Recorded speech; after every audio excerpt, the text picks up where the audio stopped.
آپ فرماتے ہیں کہ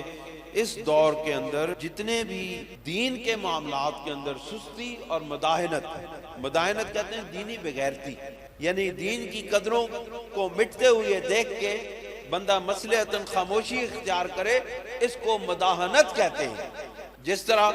ابھی ایک دو دن پہلے باقاعدہ منصوبہ بندی کے تحت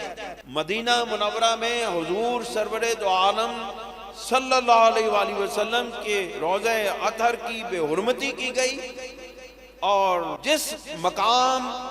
اور جس جگہ کے لیے اللہ رب العزت نے فرمایا ہے کہ یا ایھا الذین آمنوا لا ترفعوا اصواتکم فوق صوت النبی ولا تجہروا لہ بالقول کجہر بعضکم لبعض ان تحبط اعمالکم۔ اے ایمان والوں کو کہا جا رہا ہے، اے ایمان والو، تم اپنے پیارے محبوب علیہ السلام کی آواز سے اونچی آواز نہ کرو،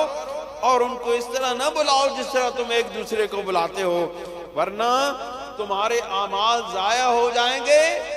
وَلَٰكِن لَا تَشْعُرُونَ، اور تمہیں خبر بھی نہیں ہوگی کہ تمہارے اعمال ضائع ہو گئے۔ ہم سب ان بدبختوں کے اس کردار کی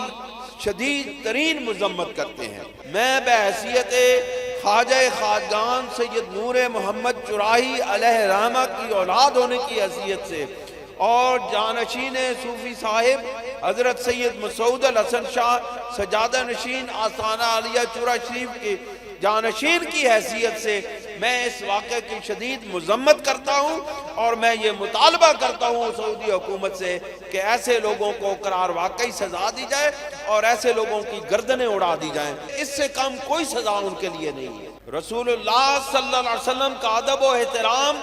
اس کائنات کے فرشتوں پر لازم ہے، رسول اللہ کا ادب ہر مومن پر لازم ہے، رسول اللہ کے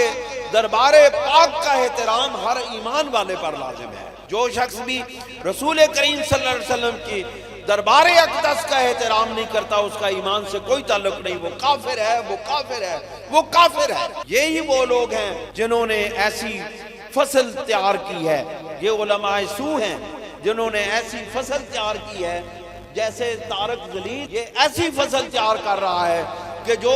فاسق و فاجر لوگوں کی تائید کرتا ہے اور ان کو اسلام کا ٹھیکیدار اور مدینہ کی ریاست کا تاجدار بتاتا ہے۔ ایسا بغیرت عالم جو ہے وہ علماء سو میں سے ہے۔